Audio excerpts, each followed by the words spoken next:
គ្មាននរណាម្នាក់អត់ខ្ចោះទេបើយើងគិតតែធ្វើអ្វីទៅបានផលហើយល្អប្រសើរសម្រាប់ជីវិតរបស់យើងគឺយើងចាប់ផ្ដើមធ្វើទៅគ្មានអ្នកណាខំប្រឹងមួយថ្ងៃបានផលនោះទេសូម្បីតែដាំបាយក៏ត្រូវការពេល10ទៅ30នាទីដែរដើម្បីឆ្អិនអ្នកខ្លះគាត់មានសមត្ថភាពខ្លាំងមែនទែនប៉ុន្តែអ្វីដែលគាត់មិនទទួលបានផលនោះគឺខ្វះភាពក្លាហាននៅក្នុងការចាប់ផ្ដើមធ្វើវា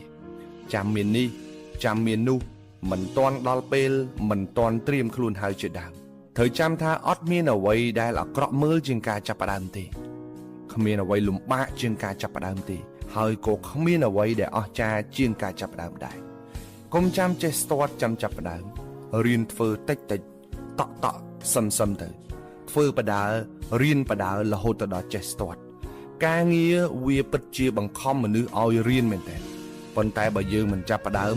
យើងនឹងរស់នៅដោយគ្មានសម្ពាធទេចុងក្រោយយើងនៅតែប៉ុណ្ណឹង